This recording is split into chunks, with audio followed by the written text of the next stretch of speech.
एक रिसर्च ये बताती है कि अब टेक्नोलॉजीज 2.5 साल में रिडंडेंट हो जाएंगी। एक रिसर्च ये बताती है कि आने वाले समय में जो दौर है वो स्किलिंग का दौर है। स्किल्स, आपको नई नई स्किल्स एक्वायर करती रहनी होंगी और 2.5 साल में ही स्किल्स भी ऑब्सोलीट हो सकती हैं। और ये जो पूरा रेवोल्यूशन है, जो डिसरप्शन है, इसके कोर में, इसके न्यूक्लियस में है डिजिटल मार्केटिंग, डिजिटल मीडियम और डिजिटल मार्केटिंग। मैं पिछले 5-6 सालों से इसको समझने का प्रयास कर रहा हूँ और तकरीबन 1 साल में थोड़ी बहुत समझ पैदा हुई है और डिजिटल फुटप्रिंट्स मेरे और डिजिटल प्रेजेंस मेरी बढ़ी।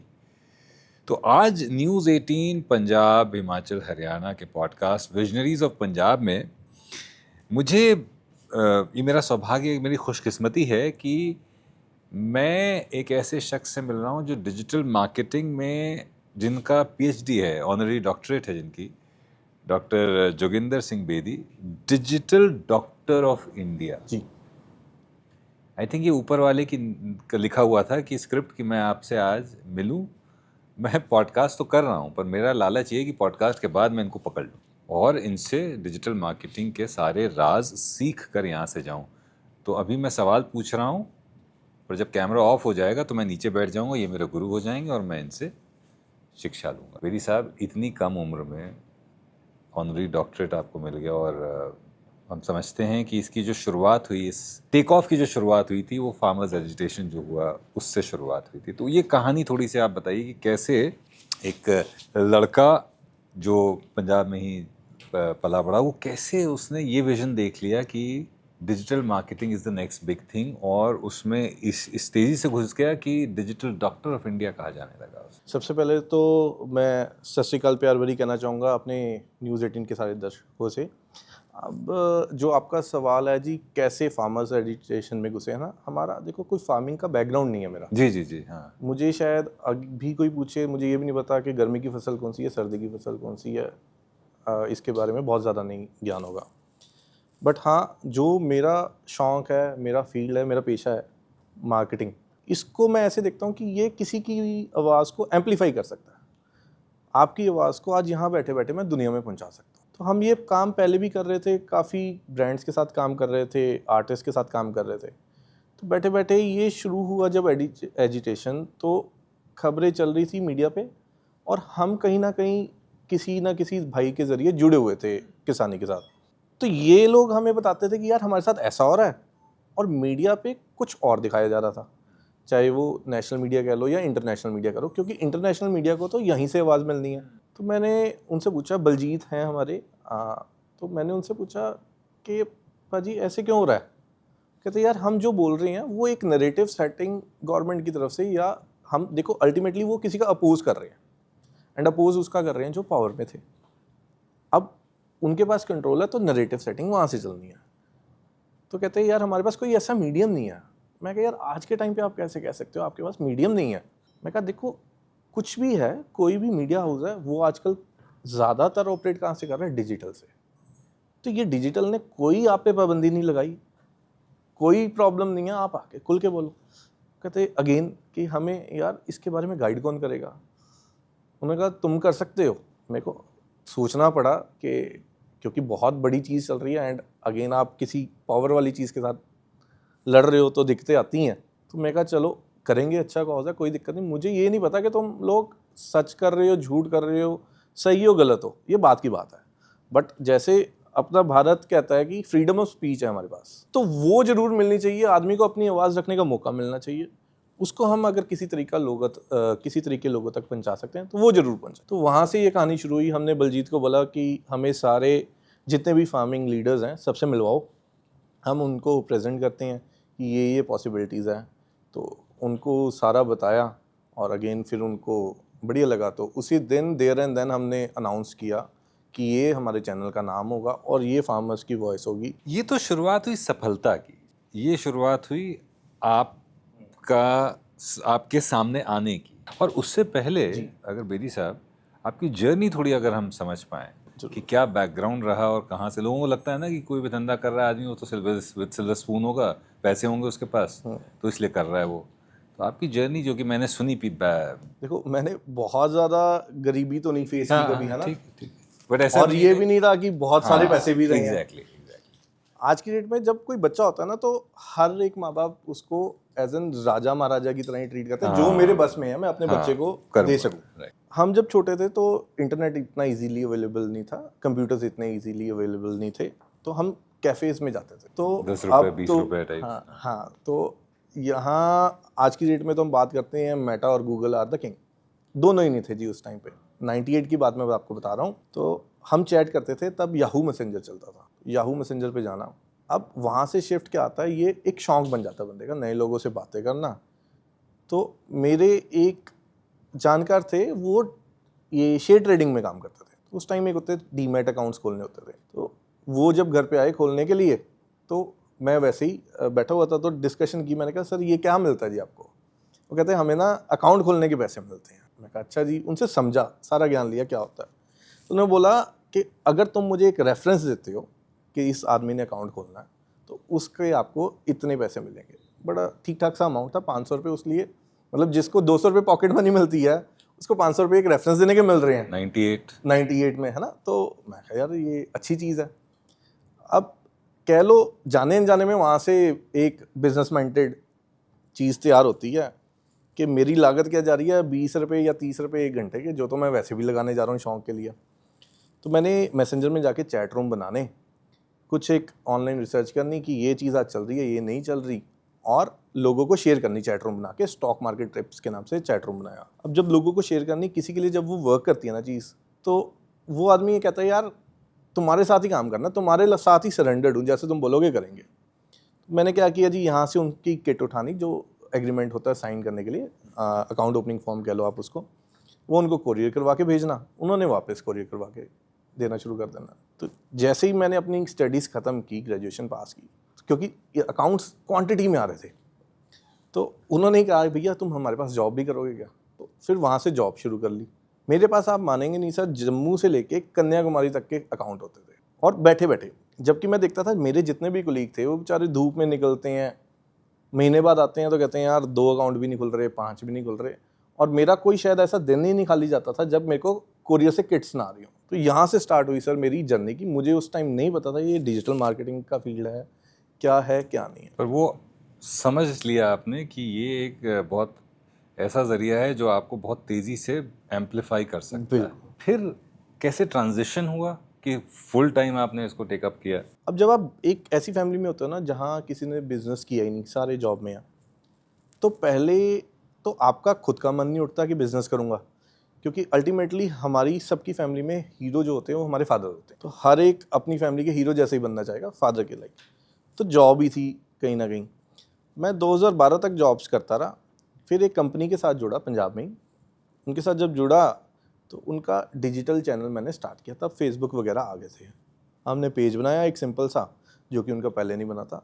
वो कंपनी एक good chunk of money spend करती थी ट्रेडिशनल मार्केटिंग में। सॉरी मैं ये साल भूल गया इसमें। 2012 वो कंपनी एक good chunk of money spend करती थी डिजिटल अपनी ट्रेडिशनल मार्केटिंग में। तो मैंने जस्ट वैसे ही, अब जो चीज़ हमें आती है हम जाते सार तो वही बेहतरी करते हैं कंपनी में, पर वो डिजिटल की तरफ नहीं, उनका नहीं थे, उनको पता भी नहीं था क्या है। मैंने एक पेज बनाया उनका, पेज पे सिर्फ छोटी मोटी इन्फॉर्मेशन डाली, और जो वो बेच रहे हैं उसका एक सिंपल सा ग्राफिक बना के डालता। अच्छा, मुझे ग्राफिक की बहुत ज़्यादा नॉलेज नहीं थी तब, तो हम माइक्रोसॉफ्ट पेंट से काम चला लेते थे। तो ग्राफिक बना के डाल दिया, सर्टन कुछ एक नंबर कॉल्स आनी शुरू हुई, धीरे धीरे महीने के अंदर अंदर अच्छा रिजल्ट आ गया। अब अच्छा रिजल्ट आया तो जो कंपनी के एमडी थे वो आए, कहते ये कॉल्स कहाँ से आ गई? मैं कहा जी हमने फेसबुक पे पेज बनाया अपना, वहाँ से चल रही है। कहते बड़ी अच्छी चीज़ है। तो कहते तूने अकेले किया? मैं कहा सर मैंने तो सिंपल सा काम किया, बस ऐसे बना के डाला है। तो फिर उन्होंने कहा यार अगर अकेला ये कर रहा है तो हम क्यों ना प्रोफेशनल हायर करें, हमने ये फील्ड एक्सप्लोर ही नहीं किया।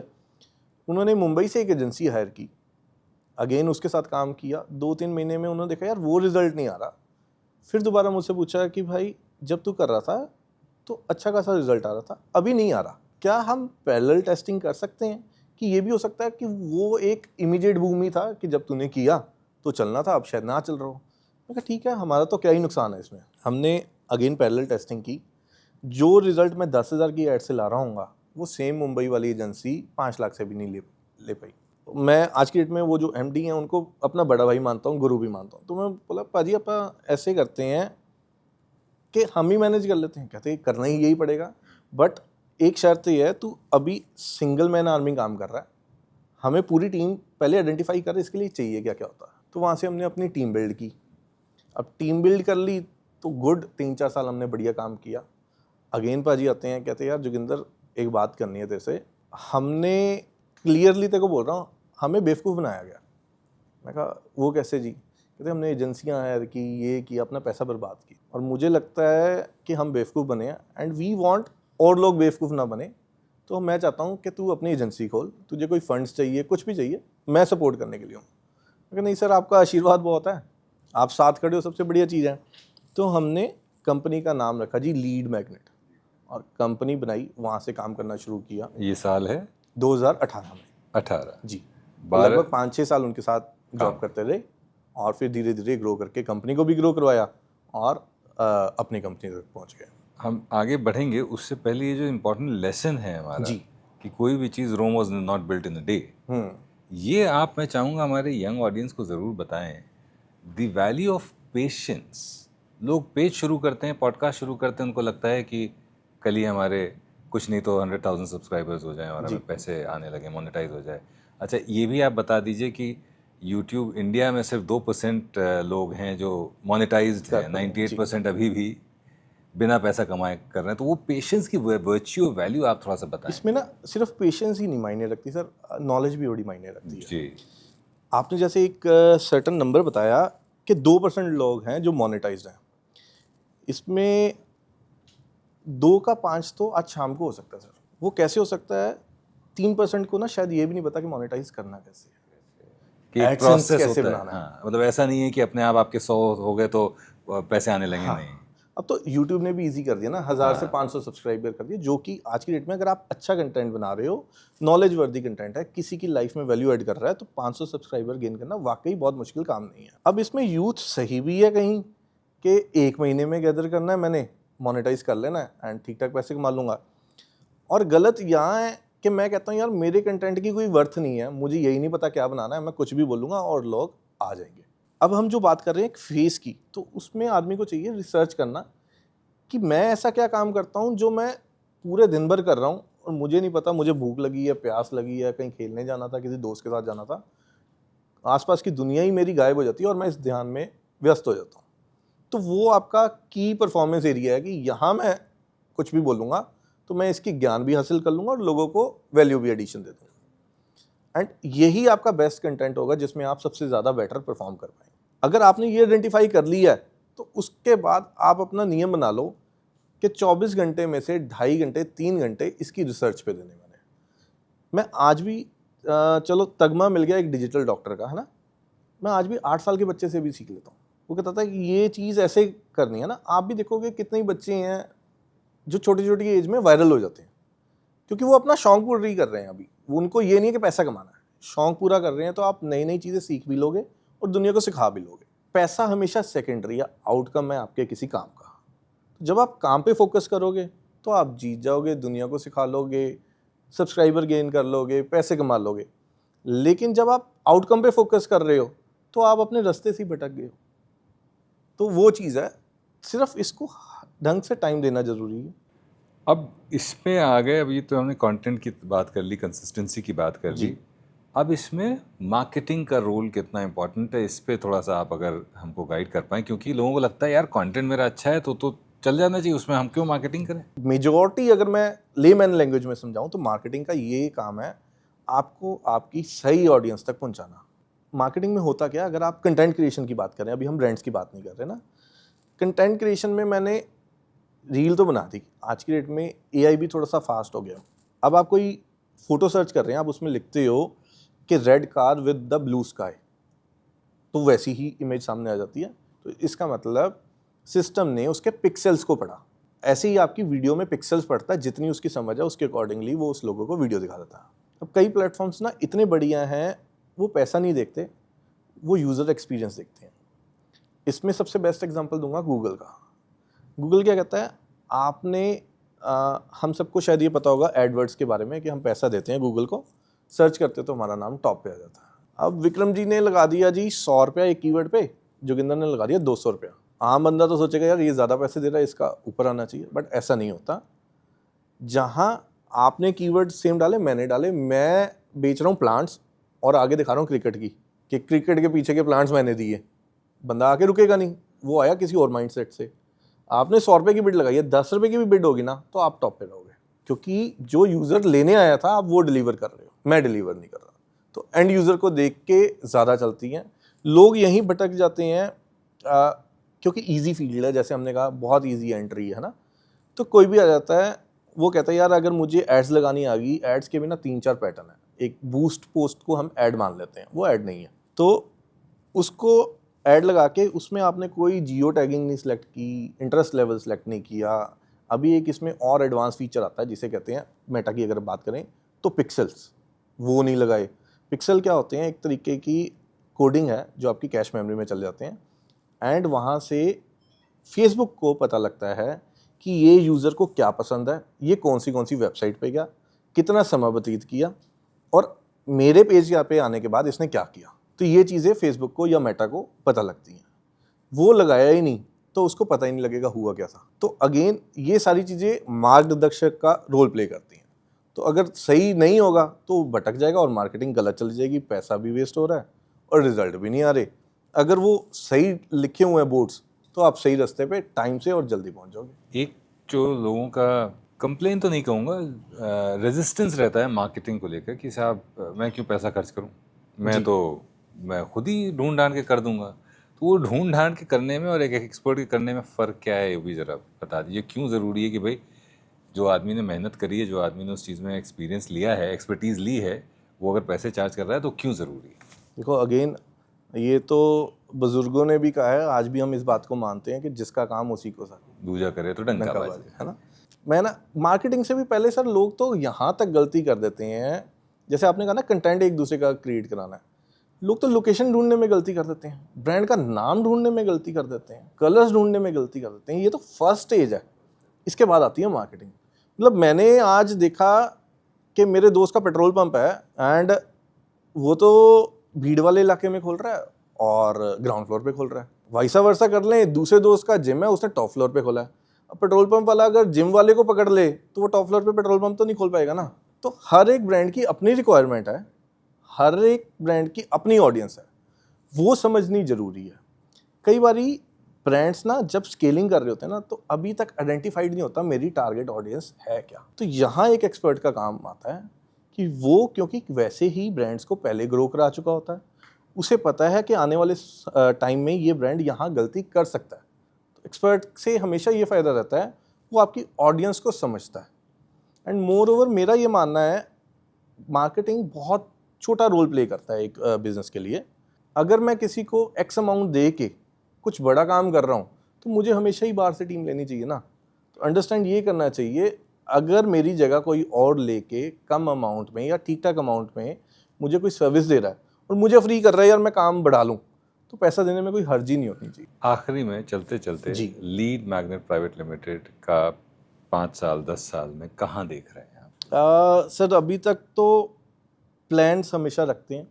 मैंने ना 2021 में अपनी टीम के साथ एक मीटिंग कर रहा था, तो मैंने कहा था यार 25-26 में ना आपको कहीं बताने की ज़रूरत नहीं पड़ेगी कि मैं लीड मैग्नेट में काम करता हूँ और सामने वाला ये नहीं पूछेगा वो है क्या। और मेरे माइंड में शायद मैं कहीं भूल चुका था, एक वो कहते हैं ना जब आप नेचर को एक अपना वर्ड देते हो ना तो नेचर कहीं ना कहीं आपके पीछे आपका टीम मेंबर बन के काम करने लग जाता है। अभी लास्ट मंथ ही हमारे साथ कुछ ऐसा हुआ, टॉप मतलब जिसे हम कहते हैं बिग 5 कंपनीज, उसमें से एक कंपनी आई कि we want to acquire your company. कहीं से मेरे माइंड में थॉट नहीं था यार ये इतनी बड़ी कंपनी हमें आके ऐसी बात बोल भी रही है तो बड़ी चीज़ है। फिर उन्होंने हमारे साथ आके हैंड्स ज्वाइन किए।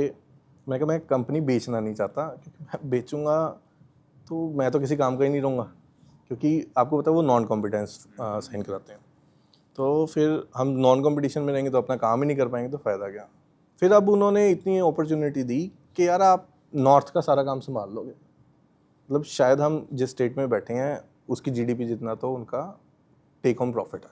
तो ऐसी कंपनीज़ के साथ जुड़ रहे हैं। अब यहाँ तक भी सोच नहीं थी, अगेन वही वर्ड है, अब एक मूवमेंट ऐसी आ चुकी है कि भगवान से जो नहीं मांगा था उसने उससे भी ज़्यादा दे दिया।